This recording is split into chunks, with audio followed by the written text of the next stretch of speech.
আছে ফুল ফুটলে যেভাবে ভ্রমর নিজে থেকে আকৃষ্ট হয়ে চলে আসে, ঠিক তদ্রূপ হৃদয়ে যদি ভগবত ভক্তি জাগ্রত হয় তাহলে সে ভগবানকেও আকর্ষিত করে দেয়। এই জন্য এখানে বোঝানো হচ্ছে যে কিভাবে শ্রীমদ্ ভাগবত গ্রন্থের মহিমা। পদ্ম পুরাণ, স্কন্দ পুরাণ সব জায়গায় আপনি দেখবেন ভাগবত গ্রন্থের অনেক মহিমা গান করা হয়েছে। স্কন্দ পুরাণে বর্ণন করা আছে যে এই শ্রীমদ্ ভাগবত গ্রন্থ এটা শ্রবণ করেই যতগুলো দ্বারকার মহিষীরা আছে তারা সবাই কৃষ্ণের বিরহ দ্বারা তাপিত যে ছিল তারা শান্তি প্রাপ্ত করতে পেরেছে। আপনারা আরো 10-15 মিনিট বসুন, কথা আজকে ঠিক 9টার সময় আমি বিশ্রাম দিয়ে দেবো। 7টার সময় তো আরতির পরে আরম্ভ হয়েছে, তো অন্তত 2 ঘন্টা 1.5 ঘন্টা তো অন্তত কথা শুনুন। কিছু নাচ গান হলে, এমনি ডিজে আর অর্কেস্ট্রা হলে আপনারা 10টা পর্যন্ত এখানে চোখ খুলে দেখতে থাকবেন, আর ভগবানের কথায় অরুচি হচ্ছে, সব উঠে উঠে চলে যাচ্ছে। আমার কথা শুনলে তো কল্যাণ হয়ে যাবে না, বাড়ির দুঃখ কষ্ট দূর হয়ে যাবে, মঙ্গল হয়ে যাবে, সেটা আমরা চাই না। ভগবানের কথার জন্য সময় দিতে হয়। বসুন। বিয়ে বাড়ি হলে দেখবেন 11টা পর্যন্ত প্রোগ্রাম চললে কিন্তু সেখানে নাচ গান দেখতে থাকবে। যার যত স্বীকৃতি সে শুনো। গুরু শ্রী বৃন্দাবন বিহারী লাল কি। শ্রীমদ্ ভাগবত গ্রন্থ শ্রী স্কন্দ পুরাণ वर्णन করছে, বলে এক সময় শ্রীকৃষ্ণ তিনি যখন এই জগৎ থেকে অন্তর্ধান হয়ে যান, এই সমাচার যখন মহারানী কুন্তি পেয়েছে, কুন্তি এই সমাচার শ্রবণ করার সঙ্গে সঙ্গে কিন্তু নিজে দেহ ত্যাগ করে দেয়। আর পঞ্চ পাণ্ডব তারাও স্বর্গারোহণ দিকে চলে যান। আর পঞ্চ পাণ্ডবের যে নাতি শ্রী বৈজনাথ আর এইদিকে শ্রী পরীক্ষিত মহারাজ, এই পরীক্ষিত মহারাজকে তিনি রাজত্ব দিয়ে স্বর্গারোহণ দিকে চলে যান। এবার ব্রজে কৃষ্ণের প্রপৌত্র, কৃষ্ণের নাতির ছেলে, সেই কৃষ্ণের প্রপৌত্রকে বৈজনাথকে ব্রজের রাজত্ব দেওয়া হয়েছে। এক সময় পরীক্ষিত মহারাজ অত্যন্ত দুঃখিত হয়ে আর তিনি এসেছেন শ্রী বৈজনাথ কাছে। আর বৈজনাথকে এসে বলছে, বলে সব ঠিকঠাক চলছে তো, কি খবর? বৈজনাথ বলতে লেগেছে, বলে আমি তো ঠিকই আছি, কিন্তু তোমার কি খবর? তখন পরীক্ষিত মহারাজ ওনাকে বলছেন, বলে আমি এমন একটা রাজ্যে আছি যেখানে কেউ নয়। বৈজনাথ বলছে ব্রজের তো সেই অবস্থা, যখন ভগবান কৃষ্ণ দিয়েছেন তখন ব্রজের যতগুলো পরিকর ছিল সমস্ত পরিকরদেরকে নিয়ে ভগবান নিজ ধামে চলে গিয়েছেন। এই পর্যন্ত কি ব্রজের কীট পতঙ্গ পশু পাখি তারাও ভগবান সঙ্গে ভগবত ধাম চলে গিয়েছিল। তাহলে আমাকে রাজা করেছে, আমি রাজা হয়েছি, কিন্তু রাজার রাজত্ব তখনই শোভা পায় যখন প্রজাতে কেউ থাকে। কোনো প্রজা নেই, তাহলে আমি কি করব? তখন পরীক্ষিত মহারাজ আর বৈজনাথ তারা দুইজন পৌঁছে গিয়েছে সান্ডিল ঋষি কাছে। আর এই সান্ডিল ঋষি কাছে গিয়ে যখন দুঃখ প্রকাশ করেছে, সান্ডিল ঋষি ওনাকে বুঝাতে লেগেছে, বলে দেখো তুমি এই ব্রজকে এই যে সাধারণ একটা জায়গা মনে করছো, ব্রজ কোনো সাধারণ স্থান নয়। তারা বলতে লেগেছে, বলে ব্রজে তো আমরা কাউকে দেখতে পাই না। সান্ডিল ঋষি ওনাকে বোঝাচ্ছেন, বলে এই ব্রজের তত্ত্ব বোঝা খুবই কঠিন। শুনতো দত্ত চিত্তো মে রহস্যম ব্রজভূমিজম ব্রজনম ব্যাপ্তিরিতি যুক্তা ব্যাপতো ব্রজ উচ্যতে।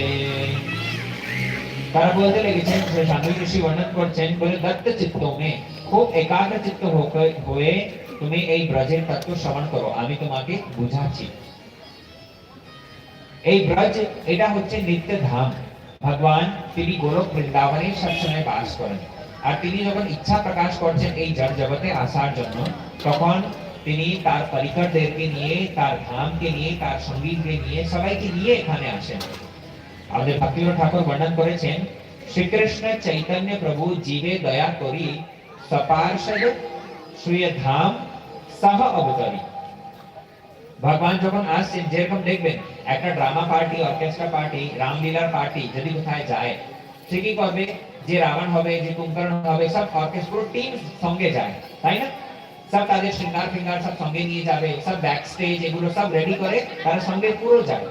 ঠিক তদ্রূপ ভগবান তিনি তো নিত্য গোলক বৃন্দাবনে বিরাজমান। তিনি যখন এই ধরাধামে আসছেন তখন কি করেন, তাদের সঙ্গীদেরকে নিয়ে আসেন, পার্ষদদেরকে, স্বপার্ষদ আর তার ধামকে স্বধাম সহ অবতারী।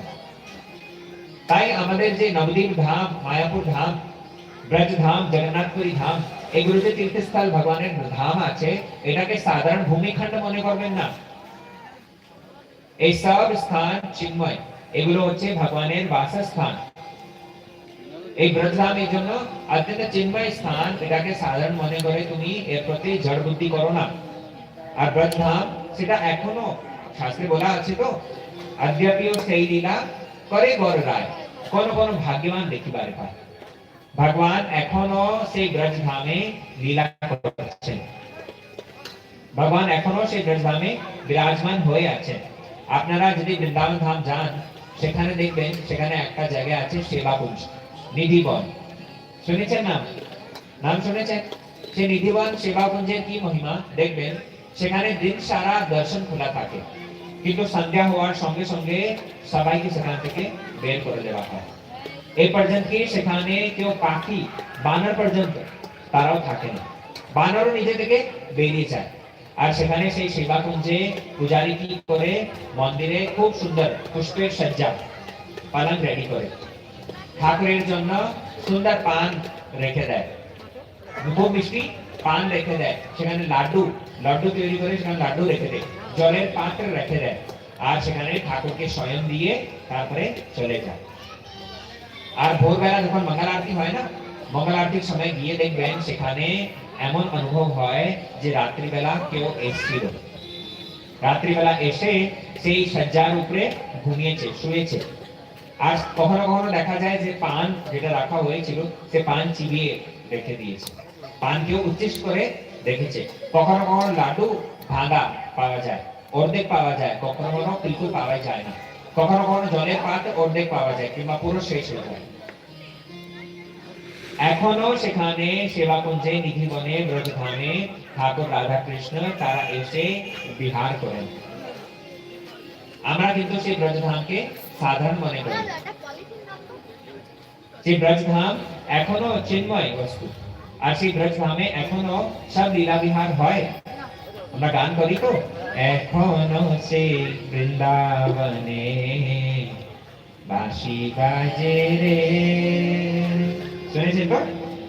এখনো সেই বৃন্দাবন ধামে কৃষ্ণ বেণুনাদ করেন, এখনো সেই বৃন্দাবন ধামে যশোমতী মা দধি মন্থন করছে, এখনো সেই রাধা রানী জল আনতে যমুনায় যাচ্ছে। এই ব্রজধাম ভগবানের যে ধাম, বাসস্থান, তাকে সাধারণ মনে করবেন না। তো বৈদ্যনাথ প্রশ্ন করতে লেগেছে, তা আমরা তো দেখতে পাই না, আমরা যাই যখন বৃন্দাবন, আমরা কি দেখতে পাই ভগবত দর্শন হয়? বিচার করুন, ব্রজধাম গিয়েছো তো? কারা কারা গিয়েছো হাত তুলুন। আচ্ছা নবদ্বীপ গিয়েছো? নবদ্বীপ কারা কারা গিয়েছো? হে ভগবান, এত কাছে থাকলে নবদ্বীপও যাওনি? আপনারা এখানে বাংলায় থেকেও কিন্তু নবদ্বীপ যাননি। শ্রীমৎ চৈতন্য মহাপ্রভু যিনি অভিন্ন কৃষ্ণ, ওনার জন্মস্থান হচ্ছে নবদ্বীপ, মায়াপুরে ভগবান জন্ম নিয়েছেন। অবশ্যই যাবেন, এই দোল পূর্ণিমা আসছে তো, দোল পূর্ণিমায় খুব বিরাট সেখানে উৎসব হয়। আর আমাদের মঠ থেকে, শ্রী কেশবজি গৌড়ী মঠ থেকে সেখানে পরিক্রমা আয়োজিত করা হয়। আপনারা সবাই আসুন, আপনাদের সবাইকে আমি নিমন্ত্রণ দিচ্ছি, সবাই আসুন। সেখানে ইংরেজি ক্যালেন্ডার 25 ফেব্রুয়ারি থেকে সংকল্প গ্রহণ করা হবে, আর 26 তারিখ থেকে 3 তারিখে দোল পূর্ণিমা, 3 মার্চ ইংরেজি ক্যালেন্ডার হিসাবে বলছি, 3 মার্চে দোল পূর্ণিমা আছে। তার পূর্বে 5 দিন সম্পূর্ণ নবদ্বীপ, নবদ্বীপ মানে কি 9টি দ্বীপ, গঙ্গা সেখানে সেই ধাম, সেই নবদ্বীপ ধাম এমন মহিমাবান, এত তার মহিমা আছে, গঙ্গাও সেই স্থানকে ছেড়ে যেতে চাচ্ছে না। সেই জন্য কি হয়েছে, গঙ্গা এমন এমন সেখানে ঘুরতে থাকছে, সেখানে 9টি দ্বীপ হয়ে গেছে। দ্বীপ বুঝেন তো? হ্যাঁ, 9টি দ্বীপ হয়ে গেছে, আর এই জন্য সেই স্থানকে বলা হয় নবদ্বীপ। আর সেই 9টি দ্বীপ নয়, সেইটা রাধারানী কৃষ্ণ সেবার জন্য 9টি কুঞ্জ প্রস্তুত করেছেন। সেই নবদ্বীপে সেই মায়াপুর ধামে অবতীর্ণ হয়েছেন কলিযুগ পাবন অবতারী শ্রীমৎ সচ্চিদানন্দ গৌর হরি। তিনি সেখানে এই দোল পূর্ণিমাকে উপলক্ষ করে তিনি অবতীর্ণ হয়েছেন।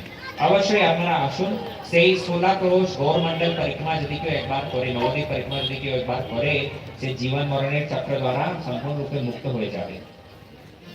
তো আমি বলছিলাম যে ব্রজধামে, নবদ্বীপ ধামে কিংবা জগন্নাথপুর যে কোনো ধামে আমরা যাই, সেখানে আমরা গিয়ে কিন্তু কি দেখি, ওই নর্দমায় কালো কালো পুরো জল প্রবাহিত হচ্ছে, আর শুকর কুকুর ওইসব সেখানে ঘুরে বেড়াচ্ছে, এইদিকে পলিথিন সব মুগলামি ভর্তি। ওইদিকে গেলাম, বাকি বিহারী দর্শন করতে গিয়েছি, ওই ঠেলাঠেলি করতে করতে কে পকেট মার টাকা পয়সা সব চুরি করে নিয়েছে।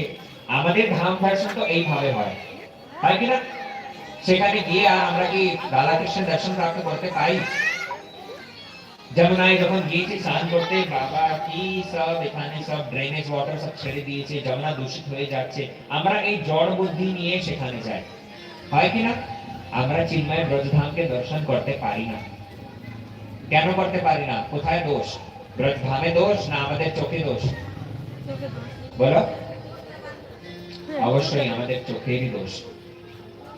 সেই ব্রজধাম কিন্তু যখন সাধুরা দর্শন করে, তারা সেই ব্রজধামকে ভগবানের লীলাস্থলী বলে দর্শন করে ভগবানের সমস্ত লীলাগুলোকে দর্শন করতে পারে।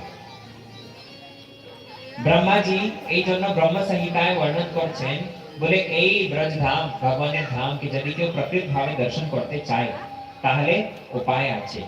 কি উপায়? প্রেমাঞ্জন ছুরিত ভক্তি বিলোচনেন সন্ত সदैव हृदयेषु विलोकयन्ति यं श्याम सुन्दरम चिन्त्य गुणस्वरूपं गोविन्दं आदिपुरुषं तमहं भजामि।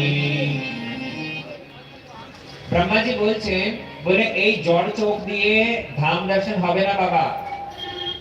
যদি কেউ ধাম দর্শন করতে চায়, তাহলে চিন্ময় চোখ দরকার। এই জড় চোখ দিয়ে তো আমরা এই জগতের বস্তু অনেক কিছু দেখতে পাই না, হ্যাঁ কি না? আমাদের এই জড় চোখে এমন লিমিটেশন আছে, আপনি দেওয়ালের ওপারে কি আছে দেখতে পারবেন? আমাদের চোখের সামনে যদি কোনো কালা পর্দা লাগানো থাকে, ও পর্দার পিছনে কি আছে দেখতে পারবেন? তো আমাদের এই জড় চোখ দ্বারা তো আমরা এই জড় জগতের বস্তু দেখতে পাচ্ছি না, আর চিন্ময় ধামকে কিভাবে দর্শন করব? যদি ভগবানের ধামকে দর্শন করতে চান, তাহলে ব্রহ্মাজি বলছেন, বলে চোখে কাজল লাগিয়ে নিতে হয়। বুঝতে পারছেন তো? মেয়েরা বলবে আমরা তো কাজল লাগিয়ে আছি, প্রত্যেক দিনই লাগাই, তাও তো কিন্তু কি দেখতে পাচ্ছি না। বাবা সাধারণ কাজল লাগালে হবে না। কাজল বুঝেন তো বাংলায় কি বলে? কাজল বলা হয় তো? হ্যাঁ, সাধারণ কাজল লাগালে হবে না। ব্রহ্মাজি বলছেন প্রেমাঞ্জন ছুরিত ভক্তি বিলোচনেন, চোখে ওই প্রেম রূপী অঞ্জন লাগাতে হবে, প্রেম রূপী কাজল লাগিয়ে নিতে হবে। ওই প্রেম রূপী কাজল যখন আমরা লাগাই, তখন কি হবে? ভগবানের সেই চিন্ময় ধামকে আমরা দর্শন করতে পারবো, ভগবানের লীলাগুলোকে আমরা স্পষ্ট দর্শন করতে পারবো। এই ব্রজধামে এখনো ভগবান বিরাজিত হয়ে আছেন, এখনো সেখানে খুব সুন্দর সুন্দর লীলা করেন। আর আমাদের সম্প্রদায়, আমাদের গৌরী সম্প্রদায় তো এত সাধুরা ভগবান সঙ্গে সাক্ষাৎকার করেছে, এত এত বিগ্রহ। আপনারা ব্রজধামে গিয়ে দেখবেন, সেখানে একটা বিগ্রহ আছে রাধা মদন মোহন। কি নাম? কি নাম? রাধা মদন মোহন। এই মদন মোহন ঠাকুর, তিনি সনাতন গোস্বামী সঙ্গে প্রত্যেক দিন কথা বলতেন, ওনার কাছ থেকে সব খাওয়া চাইতেন। এই মদন মোহন ঠাকুর তিনি আগে থাকতেন মথুরায়। মন দিয়ে শুনুন, মথুরায় সেই মদন মোহন ঠাকুর থাকতেন। কোথায় থাকতেন? বলে একটা ব্রাহ্মণী ছিল, ওনার বাড়িতে থাকতেন। আর সেই ব্রাহ্মণী ওই মদন মোহন ঠাকুরকে নিজের ছেলে মনে করত। ওনার একটা ছেলে অলরেডি ছিল, যার নাম ছিল সদনা। তো এই মদন মোহনকে নিজের ছেলে মনে করত, আর ওর নাম রেখে দিয়েছিল মদনা। সে ব্রাহ্মণী কি মনে করতো? বলে আমার দুটো ছেলে, একটা নাম হচ্ছে সদনা, একটা নাম হচ্ছে মদনা। মদন মোহন ঠাকুরকে, ভগবান কৃষ্ণকে নিজের ছেলে মনে করতো। আর প্রত্যেক দিন দুটো ছেলের জন্য রান্না করতো। একসময় কি হয়েছে, সনাতন গোস্বামী তিনি ভ্রমণ করতে করতে করতে করতে পৌঁছে গিয়েছেন, ভিক্ষা করতে করতে পৌঁছে গিয়েছেন সেই ব্রাহ্মণীর বাড়িতে। ব্রাহ্মণী বাড়িতে যখন গিয়ে দেখেন, তিনি দেখছেন যে দুইজন ছেলে সদনা আর মদনা মানে কৃষ্ণ আর সেই ব্রাহ্মণীর ছেলে তারা দুজন খেলা করছে, তারা খেলা খেলছে। আর খেলা খেলতে খেলতে কি হয়েছে, ওই ব্রাহ্মণীর ছেলে সদনা সে হারিয়ে গেছে। সে যখন হারিয়ে গেছে তখন কৃষ্ণ তার গায়ে উঠে, তার পিঠের উপরে উঠে আর তাকে ঘোড়া বানিয়ে নিয়েছে আর সে হাঁটতে বলছে। তখন সেই সদনা ওই মদন মোহনকে পিঠের উপরে উঠিয়ে আর হাঁটাহাঁটি করছে। এইবার আবার খেল আরম্ভ হয়েছে। যখন খেলা আরম্ভ হয়েছে এইবার কিন্তু কৃষ্ণ হারিয়ে যান। কৃষ্ণ যখন হারিয়ে যান সেই সময় হয় সদনা বলতে লেগেছে, বলে এইবার তুমি ঘোড়া বানো আর আমি তোমার পিঠের উপরে উঠবো আর এবার তুমি আমাকে বয়ে নিয়ে যাবে। তখন আমাদের কৃষ্ণ তো খুবই চতুর, সে তো সহজে কারো হাতে আয় না। তিনি কি করেছেন, সেখান থেকে একবারে ছুটে পালিয়েছেন আর দৌড়াতে দৌড়াতে দৌড়াতে একবারে মন্দিরে চলে গেছেন আর মন্দিরে গিয়ে বাঁশি নিয়ে দাঁড়িয়ে গেছেন। এবার সদনা তো ভিতরে ঢুকছে না আর বাইরে থেকে গালাগালি দিচ্ছে, বলে বেটা এদিকে আয়, আরো আমার সঙ্গে যখন খেলা করতে আসবি তখন তাকে দেখবো। যখন আমি পরাজিত হয়েছি তখন তো আমাকে ঘোড়াকারি দিল, আর এবার নিজে যখন পরাজিত হয়েছে তখন দাঁড়িয়ে গিয়েছে মন্দিরে গিয়ে আরো তোর সঙ্গে খেলা করবো না, গালাগালি করতে আরম্ভ করেছে। আর সনাতন গোস্বামী নিজের চোখে এগুলো দেখছে, বলে বাবা কৃষ্ণের কি লীলা, একটা ব্রজবাসী বালকদের সঙ্গে খেলা করছে। তারপরে সে ভিক্ষা চেয়েছে, বলে মা ভিক্ষা দাও, ভগবতী ভিক্ষাম দেয়নি। তখন সেই সদনার যে মা ছিল সেই ব্রাহ্মণী সে এসছে হাতে দাঁতন নিয়ে। আগে তো নিম কাঠ দিয়ে সব দাঁত পরিষ্কার করতো, ওই নিম কাঠ দিয়ে সে দাঁতন করছে। আর দাঁতন করতে করতে বলছে, বলে বাবা কি হলো, এখন তো রান্না হয়নি। বলে ঠিক আছে আমি অপেক্ষা করছি। বলে ঠিক আছে তুমি বসো, আমি এখনই রান্না হলে তোমাকে খাওয়াবো। আমার ছেলেরা, এই দুজন ছেলেরা তারাও খিদায় আছে, আমি তোমাকেও ভিক্ষা দেবো, এদেরকেও খাওয়াবো। সেই ব্রাহ্মণী যখন ঢুকেছে রান্নাঘরে, সে তখন আগুনে ওই চুলা উপরে খিচুড়ি রান্না করতে দিয়েছে। আর খিচুড়ি যখন হচ্ছে, খিচুড়ি ফুটছে, আর ওই ব্রাহ্মণী কি করেছে, এই হাত দিয়ে দাঁতন করছে। একটা লম্বা ওই নিম কাঠ ছিল, তো ওই এক সাইড দিয়ে তো দাঁত মাজা হচ্ছে আর অন্য সাইড দিয়ে ওই খিচুড়ি নাড়তে আরম্ভ করে দিয়েছে। আর ওই দাঁতন করতে করতে যা লালা পড়েছিল ওই ওর উপরে ওই খিচুড়ির মধ্যে পড়ে যাচ্ছে, খিচুড়ি নাড়ছে। আর সনাতন গোস্বামী দেখে অবাক, বাবারে কি,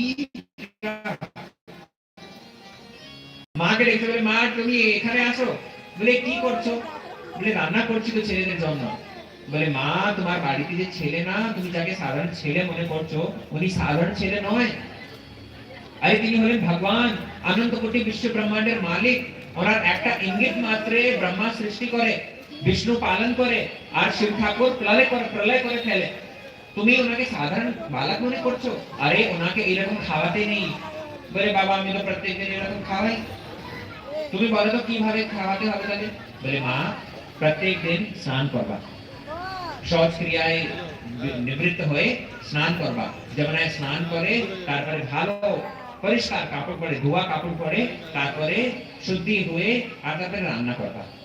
শুদ্ধ রান্না করে ওনাকে তুলসী পত্র দিয়ে তারপরে বিধিবত ভোগ লাগাবা। ঠিক আছে বাবা, তাহলে কাল থেকে এরকম করবো। এইবার কালকে যখন সনাতন গোস্বামী এসছে, তখন আগে তো সব অ্যাটাচ পায়খানা এইসব ছিল না।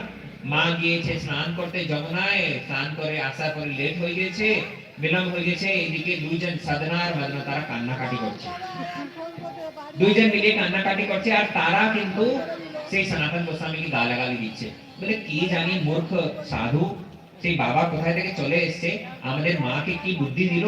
প্রত্যেক দিন সকালে সকালে আমরা খাওয়াটা পেয়ে যেতাম, কিন্তু এখন বেলা হয়ে যাচ্ছে আর মুখে অন্ন যায়নি, অন্ন পড়েনি। কে আমাদের মাকে শিক্ষা দিয়েছে? সনাতন গোস্বামী যখন এসছে, এই কথাটা শুনেছে, বাবা অবাক হয়ে গেছে। মা টিকে দেখেছে, বলে মা তুমি আসো, তুমি যেরকম করছিলে সেরকমই করো। ভগবান তোমার প্রীতির দ্বারা, ভগবান তোমার ভালোবাসা দ্বারা, তোমার ভক্তি দ্বারা এমন বশীভূত, তুমি এঠো দিলেও কিন্তু ঠাকুর খেয়ে নেবে, তুমি সেইভাবে করো। কেন? বলে তারা হলো ব্রজবাসী, তারা ভগবানের ধামে জন্ম নিয়েছে, তাদের স্বাভাবিক কৃষ্ণের প্রতি ভালোবাসা, তাদের প্রতি কৃষ্ণের প্রতি প্রীতি ভক্তি আছে। তো কৃষ্ণ যে কোনো ভাবে ঠাকুর ব্রজবাসীরা তাকে দেয়, কৃষ্ণ সেইভাবে গ্রহণ করছে। আমরা যদি বলি যদি আমরাও এরকম করব, না আমরা এরকম করলে হবে না। আমরা জন্ম নিয়েছি কোথায়? কলিকাতা, কালির স্থান নাকি? না, এই বাংলা মাটিও আমরা পুণ্যবান, কিন্তু যেরকম অধিকার হয় সেরকম সেবা করতে হয়। আমাদের তো কৃষ্ণের প্রতি সেরকম ভালোবাসা নয়, তাই আমরা কৃষ্ণকে সেভাবে সেবা করতে দিতে পারবো না। সনাতন গোস্বামী শেষ ওই মাকে বলেছে, বলে মা তুমি যেভাবে করছিলে সেভাবে করো, কোনো অসুবিধা নেই। কিন্তু তখন মদন মোহন তিনি কি করেছেন, তিনি তো সবসময় লীলা করতে চান। তিনি বলেছেন ব্রাহ্মণীকে, বলে আমাকে এই বাবার সঙ্গে পাঠিয়ে দাও, আমাকে এই বাবার সঙ্গে পাঠিয়ে দাও, আমি এর সঙ্গে যেতে চাই। মাটি বলতে লেগেছে, বলে কেন, আমার সেবায় কোনো ভুল ত্রুটি হয়েছে, তুমি এর সঙ্গে কেন যেতে চাচ্ছ? বলে না, ভুল ত্রুটি কিছু নয়, আমি শুধু এর সঙ্গে যেতে চাই, এর সেবা গ্রহণ করতে চাই, আমি বৃন্দাবন থাকতে চাই। তখন সনাতন গোস্বামীকে সেই মা বলেছে, বলে তুমি মদন মোহনকে নিয়ে যাও, এ তোমার সঙ্গে যেতে চাচ্ছে। সনাতন গোস্বামী ভগবানের ভক্ত, কিন্তু এইবার নিজে ভগবানকে বলছে, বলে দেখো তোমাকে আমি নিতে পারি, কিন্তু প্রত্যেক দিন যে তুমি এখানে খাওয়া দাওয়া পাচ্ছিলে, আমার কাছে সেসব খাওয়া দাওয়ার ব্যবস্থা হবে না। ঠাকুর বলছে, বলে চিন্তা নেই, তুমি যা দেবে সেটাই পাবো। বলে আমি তো শুধু ভিক্ষা করে চুন ওই আটা নিয়ে আসি, ওর আটা মেখে একটা আগুনে গোলা করে দিয়ে দেই, আর সেই গোলা খেয়ে বাটির মতো একটা টিকট করে এটা ছেড়ে আমি খেয়ে আর থাকছি, তুমি কি সেটা খেতে পারবা? বলে হ্যাঁ, তুমি যা দেবে সেটাই খাবো, আমাকে কিন্তু নিয়ে চলো। বলে আমি কোলে করে নিয়ে যাবো না, হেঁটে হেঁটে চলতে হবে। বলে যেভাবে নিয়ে যাবে চলবো, নিয়ে চলো। কেন? ভগবান সবসময় ভক্তের কাছে থাকতে চায়। সনাতন গোস্বামী মদন মোহন ঠাকুরকে হেঁটে হেঁটে নিয়ে এসেছেন মথুরা থেকে বৃন্দাবন। বৃন্দাবনে থাকতেন, আর বৃন্দাবনে থাকার সময়ে ওই ভিক্ষা করে যা কিছু আটা নিয়ে আসতেন, ওই আটা নিয়ে ওটাকে জল দিয়ে মেখে ওটাকে আগুনে দিয়ে দিতেন, আর আগুনে একটা গোলা করে ওইটা যখন পেকে যেত, সিদ্ধ হয়ে যেত, তখন ওটাকে নিয়ে ঠাকুরকে ভোগ দিয়ে দিতেন। লবণ পর্যন্ত দিতেন না ওতে। আর কৃষ্ণ যিনি প্রত্যেক দিন ননি মিছরি মাখন এইসব খেয়েছেন, উনি আর কি লবণ ছাড়া সেই আটা খেতে পারবে?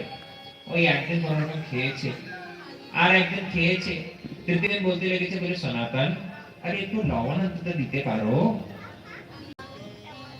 তুমি কি লবণ দেবে না? সনাতন গোস্বামী বলছে, বলে আজকে লবণ চেয়েছো, কালকে বলবে লবণ দ্বারা হচ্ছে না, একটু ঘি দিয়ে দাও, পরের দিন বলবে একটু সবজি হলে ভালো হতো, পরে বলবে ছানা পড়া লাও, আর পুষ্পান্ন লাও, ডালনা লাও, এইসব আমি কোথা থেকে ব্যবস্থা করবো? আমার দ্বারা ওইসব সম্ভব নয়। যদি করতে চাও তুমি নিজে নিজের ব্যবস্থা করে নাও। তখন সেই মদন মোহন ঠাকুর একটা ব্যবসায়ী হৃদয়ে প্রেরণা দিয়ে বিরাট সেই মদন মোহন মন্দির বানানো হয়েছে, পরবর্তীকালে মদন মোহনের সেবা প্রকাশিত হয়েছে। তো বলার উদ্দেশ্য হচ্ছে যে আমাদের অনেক গোস্বামীরা ঠাকুর সঙ্গে সাক্ষাৎকার তারা করেছে, আর ভগবান এখনো সেই বৃন্দাবন ধামে বিরাজিত হয়ে আছেন।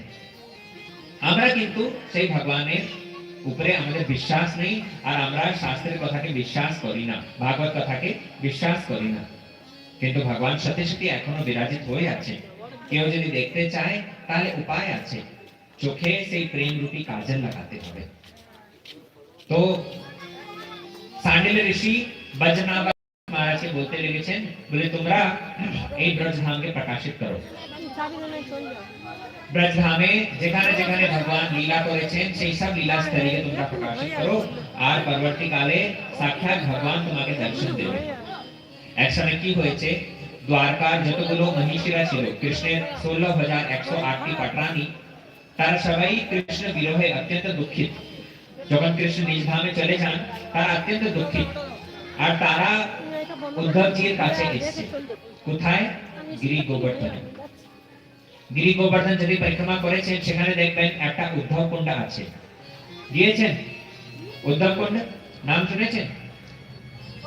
অনেক ভক্ত গিরি গোবর্ধন যায়, বৃন্দাবন যায়, কিন্তু শুধু বাঁকি বিহারী দর্শন করে ফিরে চলে আসে।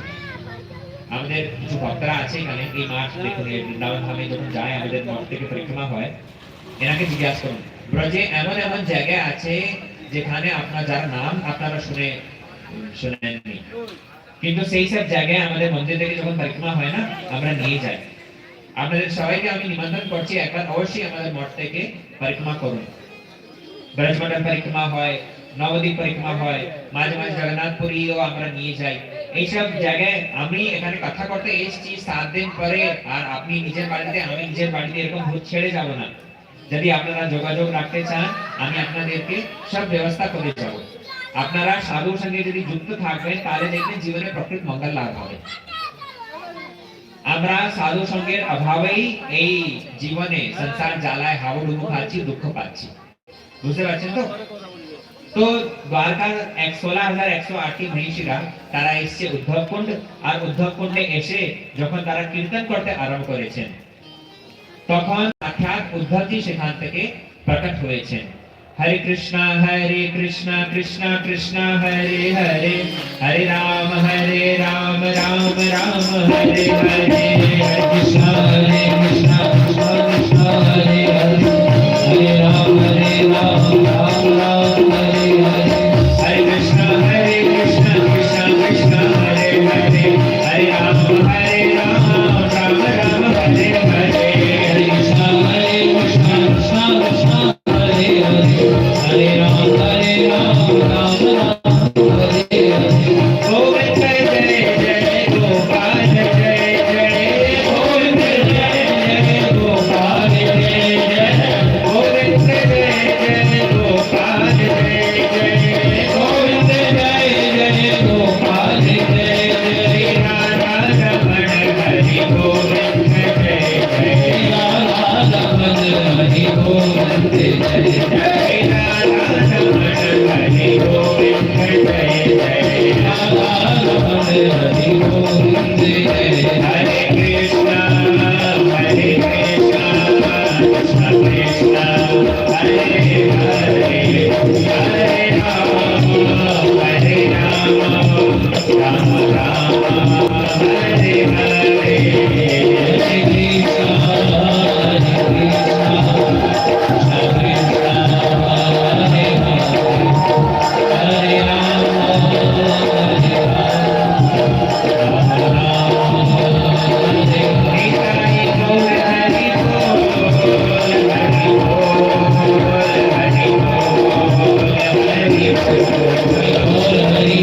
कृष्ण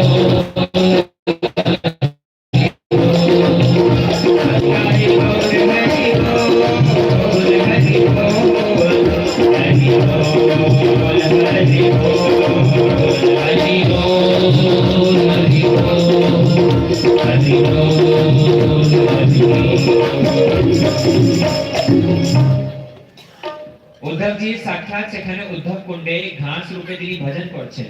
তো তিনি সাক্ষাৎ সেখান থেকে প্রকট হয়েছেন, আর প্রকট হয়ে তিনি সামনে দেখলেন অনেক দ্বারকার মহিষীরা দাঁড়িয়ে আছে। সাক্ষাৎ পরীক্ষিত মহারাজ সেখান থেকে চলে গিয়েছিলেন, কিন্তু অন্য সব ভক্তরা দাঁড়িয়ে আছে। উদ্ধবজি প্রশ্ন করতে লাগলেন কি হলো?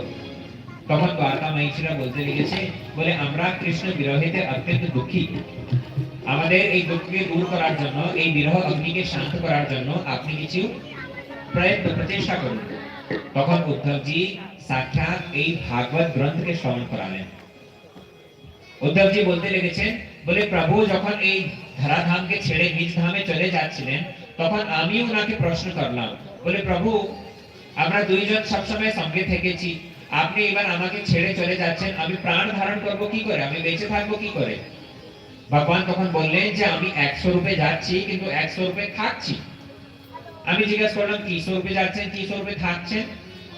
তখন তিনি বললেন আমি 100 রূপে চলে যাচ্ছি কিন্তু ভাগবত স্বরূপে আমি এই জগতে থাকছি।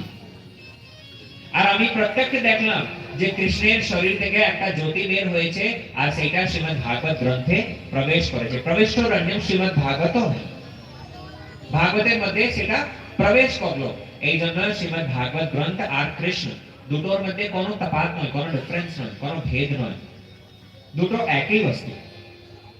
উদ্ধবজি সেই সময় 1 মাস পর্যন্ত এই ভাগবত কথা শ্রবণ করালো। কাদেরকে? দ্বারকার মহিষীর, কৃষ্ণের যত পটরানী ছিল তাদেরকে। আর 1 মাস পর্যন্ত তারা যখন এই ভাগবত কথা শ্রবণ করেছে, ভাগবতের শেষে সেই ভাগবত গ্রন্থ থেকে সাক্ষাৎ রাধা কৃষ্ণ প্রকট হন। সখী মঞ্জরীদের সঙ্গে শ্রী ভাগবত গ্রন্থ থেকে রাধা কৃষ্ণ প্রকট হন, আর দ্বারকার মহিষীরা যতরা ছিল তারা কৃষ্ণ দর্শন প্রাপ্ত করতে পেরেছে। কৃষ্ণের যা বিরহ ছিল সেই বিরহটাও শান্ত হয়েছে। বলো শ্রী ভাগবত কথা অমৃতম কি জয় हो। এই জন্য এই ভাগবত গ্রন্থকে সাধারণ বই মনে করবেন না। এই ভাগবত গ্রন্থ অত্যন্ত মহিমাবান। এই ভাগবত গ্রন্থ শ্রবণ করার ফলস্বরূপেই দ্বারকার মহিষীরা তারা কৃষ্ণের বিরহকে শান্ত করতে পেরেছে। আমরাও যদি কৃষ্ণের সাক্ষাৎকার করতে চাই, কৃষ্ণ বিরহকে শান্ত করতে চাই, তাহলে এই ভাগবত গ্রন্থ শ্রবণ করতে হবে। এই ভাগবত গ্রন্থ সাক্ষাৎ কৃষ্ণ স্বরূপ। এখানে ये ভাগবত বিরাজমান আছে মানে কি এই সম্পূর্ণ প্রাঙ্গণ এটা হরি মন্দির, এটা ভগবানের মন্দির। আপনারা সবাই এই প্রাঙ্গণে বসে ভগবানের কথা শুনছেন, আপনারা সাক্ষাৎ ঠাকুরের কোলে বসে আছেন। ভাগবত কথা শ্রবণ করা মানে কি আপনারা সাক্ষাৎ কৃষ্ণের কোলে বসে আছেন। আপনারা যদি মন দিয়ে কথা শুনেন, এখানে যদি কেউ মন দিয়ে ভগবানের কথা শ্রবণ করছে, তাহলে কাল যমদূত তাকে ধরতে পারবে না। আরে মায়ের কোলে যদি কেউ সন্তান বসে থাকে, কেউ তাকে ক্ষতি দিতে পারবে, করতে পারবে? মা তাকে সবসময় রক্ষা করবে, হ্যাঁ কি না? ঠিক তদ্রূপ আমরা সবাই যদি মন প্রাণ দিয়ে ভগবানের কথা শুনি, তাহলে আমরা সবাই ভগবানের কোলে বসে আছি। আর ভগবান কোল থেকে যমদূত দিতে পারবে? যমদূতেরও সাহস নয়। যতক্ষণ পর্যন্ত আপনারা এই প্রাঙ্গণে বসে আছেন, ভগবানের কথা শুনছেন, কারো মৃত্যু নয়। अन्यथा मृत्यु तो सब समय इदिक घुरছে, যার সময় আসে তাকে ধরে নিয়ে যাচ্ছে। কিন্তু কাল চক্র ডরায় দেখিয়া বিষ্ণুদাস, ভগবানের ভক্তকে কাল পর্যন্ত, জম পর্যন্ত ভয় পায়। বুঝতে পারছেন তো?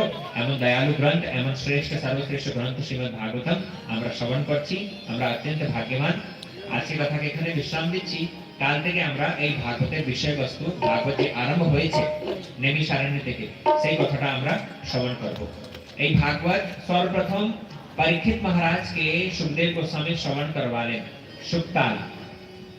ওই উত্তর প্রদেশে মুজফ্ফরনগর আশেপাশে একটা জায়গা আছে সুক্তাল, গঙ্গাতট।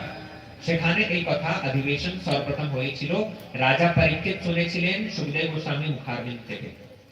আবার এই কথা আয়োজিত করা হয়েছে নৈমিষারণ্যে, লখনৌ বলে একটা জায়গা, সেখানে নৈমিষারণ্যতে এই কথা আয়োজিত করা হয়েছে। সেখানে সনকাদি ঋষি আর শ্রুত গোস্বামী তাদের মধ্যে সংবাদ হয়েছে। এগুলো আমরা কাল থেকে বিস্তারিতভাবে শ্রবণ করব। ঠিক আছে? নিতাই গৌর প্রেমানন্দে হরি হরি বল। ভাগবত কথা কি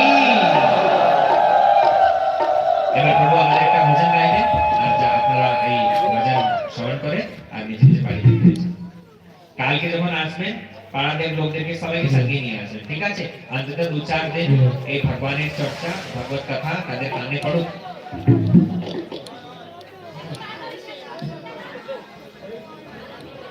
बोली वृंदावन बिहारी लाल सबाई दाঁড়িয়ে যান। আর একটু খালি হতো, আর লোকজন তো পালিয়ে আছে একটা করে।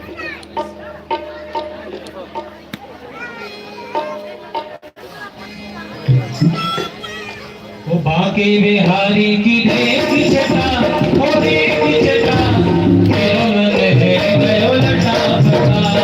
बाके बिहारी की देख छटा, ओ देख छटा मेरो मन है गयो लटा फटा।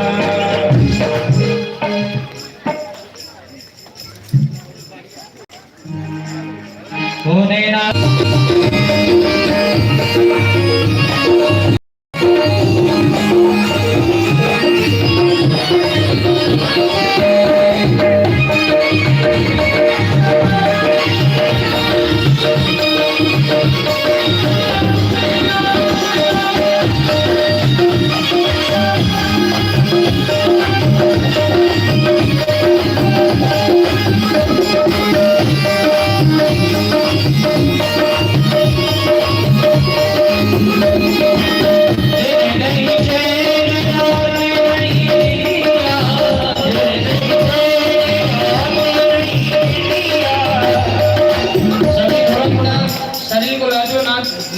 नृत्य कीजिए सभी।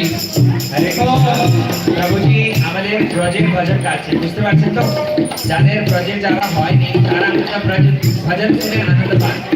আর যখন ভজন হয় সবাই একটু শরীরকে নাড়াচাড়া করে চিন্তা করবে, গাছের মতো দাঁড়িয়ে থাকবেন না কেউ। ঠিক আছে? चले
Thank